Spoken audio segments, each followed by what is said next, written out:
waktu, kami dari kelompok 10 mau mempresentasikan karya tulis ilmiah yang berjudul Manajemen Resiko untuk memenuhi tugas UAS Bahasa Indonesia yang dibimbing oleh dosen Ibu Ermi Ardianti Meikayanti SPD MPD. Nama kelompok kami yaitu 1. Saya sendiri, Dewi Rahayu, NIM 1903102197, kelas 3E Manajemen. NIM 1903102198. Saya dari kelas E3 Manajemen. Nama saya Ratna Kumala Dewi, nomor induk mahasiswa 1903102199 dari kelas 3E Program Studi Manajemen. Saya Novika Putri, NIM 1903102200, kelas 3E Prodi Manajemen. Saya Ricardo Sugiatmoko, saya dari kelas 3E. Untuk NIM saya 1903 1022 37. Ramadan NIM 1803102 dari kelas manajemen 3E. Rumusan masalah yang pertama, apa pengertian manajemen resiko? Yang kedua, bagaimana tahapan dalam manajemen resiko? Yang ketiga, ruang lingkup manajemen resiko. Yang keempat, bagaimana pentingnya manajemen resiko?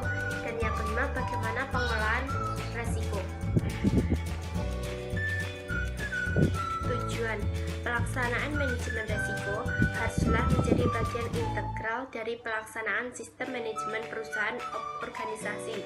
Proses manajemen resiko ini merupakan salah satu langkah yang dapat dilakukan untuk terciptanya perbaikan berkelanjutan. Proses manajemen resiko juga sering dikaitkan dengan proses pengambilan keputusan dalam sebuah organisasi. Manajemen resiko ini sangat penting ada di setiap usaha kecil maupun usaha besar. Pengertian manajemen resiko.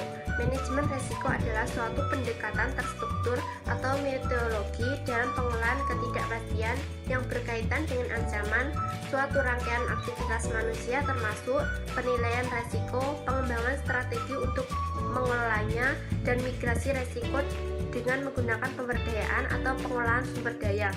Menurut Wibinius, manajemen resiko adalah suatu proses mengidentifikasi, mengukur resiko, serta membentuk strategi untuk mengolahnya melalui sumber daya yang tersedia.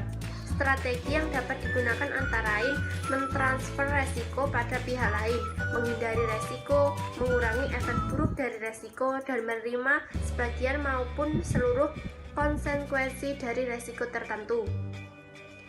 Sasaran dari pelaksanaan manajemen resiko adalah untuk mengurangi resiko yang berbeda-beda yang berkaitan dengan bidang yang telah dipilih pada tingkat yang dapat diterima oleh masyarakat. Hal ini dapat berupa berbagai jenis ancaman yang disebabkan oleh lingkungan, teknologi, manusia, organisasi, dan politik. Selanjutnya, yang kedua, tahapan dalam manajemen resiko. Menetapkan konteks adalah menetapkan parameter dasar di mana suatu risiko harus dikelola dan menyiapkan pedoman untuk membuat keputusan yang lebih rinci dalam proses manajemen risiko. Konteks tersebut termasuk lingkungan internal dan eksternal organisasi dan tujuan aktivitas manajemen risiko, yaitu terbagi menjadi dua. Yang pertama, menetapkan konteks eksternal, yaitu langkah ini menentukan lingkungan eksternal di mana organisasi beroperasi dan hubungan antara organisasi dan lingkungannya, antara lain lingkungan sosial, budaya, regulasi atau perkembangan, kompetisi, pasar keuangan, dan lingkungan politik serta stakeholder eksternal.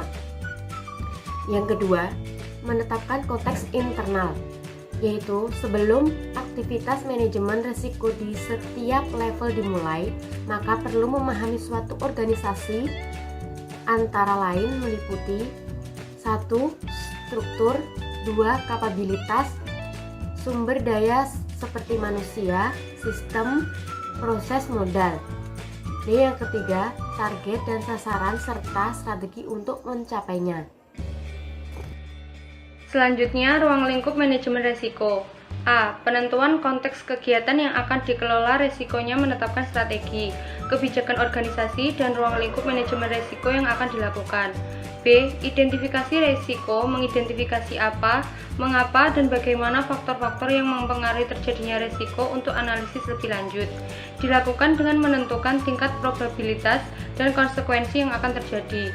Kemudian ditentukan tingkatan risiko yang ada dengan mengalihkan kedua variabel tersebut, seperti probabilitas dikali konsekuensi.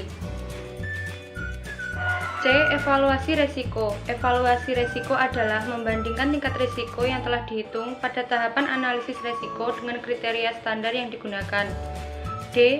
Pengendalian risiko, melakukan penurunan derajat probabilitas dan konsekuensi yang ada dengan menggunakan berbagai alternatif metode, bisa dengan transfer risiko dan lain-lain. E. Monitor dan review monitor serta review terhadap hasil sistem manajemen risiko yang dilakukan serta mengidentifikasi perubahan-perubahan yang perlu dilakukan. F. Koordinasi dan komunikasi serta konsultasi dengan pengambil keputusan internal dan eksternal untuk tindak lanjut dari hasil manajemen risiko yang dilakukan. Yaitu pentingnya manajemen risiko. Dalam setiap usaha tentunya bertujuan untuk mendapatkan keuntungan atau return dengan mengeluarkan biaya seminimal mungkin. Namun, terdapat beberapa faktor yang sulit untuk dikendalikan untuk memaksimalkan keuntungan dan meminimalkan biaya. Adapun manfaat manajemen risiko bagi perusahaan adalah sebagai berikut. Yang pertama, manajemen risiko bisa mencegah kegagalan sehingga peningkatan laba bisa dilakukan atau setidaknya kerugian perusahaan tidak terlalu besar. Yang kedua, manajemen risiko bisa melindungi perusahaan dari risiko murni karena kreditor, pelanggan, dan pemasok lebih menyukai perusahaan yang dilindungi, mungkin dengan asuransi tertentu sehingga secara tidak langsung akan meningkatkan public image. Yang ketiga, manajemen risiko bisa memberikan informasi dan perspektif kepada pihak manajemen perusahaan tentang profil risiko serta perubahan yang mendasar tentang produk pasar, lingkungan bisnis, dan perubahan lainnya yang diperlukan dalam proses manajemen risiko. Saya akan menambahkan materi tentang pengelolaan risiko. Jenis-jenis cara mengelola risiko, risk avoidance, yaitu memutuskan untuk tidak melakukan aktivitas yang mengandung risiko sama sekali. Dalam memutuskan untuk melakukannya, maka harus dipertimbangkan potensial keuntungan dan potensial kerugian yang dihasilkan oleh suatu aktivitas. Risk reduction. Risk reduction atau disebut juga risk mitigation, yaitu merupakan metode yang mengurangi kemungkinan terjadinya suatu risiko ataupun mengurangi dampak kerusakan yang dihasilkan oleh suatu risiko. Risk transfer, yaitu memudahkan risiko kepada pihak lain, umumnya melalui suatu kontrak, asuransi maupun hedging. Risk deferral, dampak suatu risiko tidak selalu konstan. Risk deferral meliputi menunda aspek suatu proyek hingga saat di mana probabilitas terjadinya risiko tersebut kecil. Risk retention, walaupun risiko tertentu dapat dihilangkan dengan cara mengurangi maupun mentransfernya, namun beberapa risiko harus tetap diterima sebagai bagian penting dari aktivitas. Di sini saya akan menjelaskan tentang kesimpulan manajemen risiko. Jadi, manajemen risiko adalah suatu cara dalam mengorganisir suatu risiko yang akan dihadapi, baik itu sudah diketahui maupun yang belum diketahui atau yang tak terpikirkan, yaitu dengan cara memindahkan risiko kepada pihak lain, menghindari risiko, mengurangi efek negatif risiko.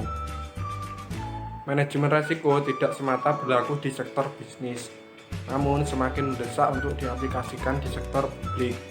Banyak argumen pendukung, dan tampaknya faktor utama adalah perubahan lingkungan dan sumber daya yang terbatas bagi pencapaian tujuan organisasi.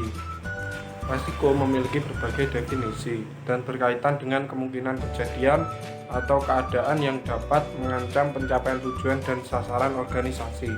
Pada sisi lain, penanganan risiko bahkan dapat memunculkan peluang bagi organisasi. Risiko tidak dapat dihindari oleh organisasi dan terdapat pada sumber daya yang dimiliki dan proses operasi termasuk pengendalian, Manajemen resiko diperlukan bagi pencapaian tujuan suatu unit dan tujuan organisasi secara keseluruhan. Terima kasih.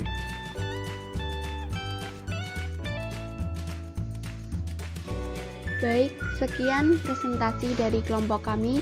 Bila ada salah katanya, kami mohon maaf. Wassalamualaikum warahmatullahi wabarakatuh.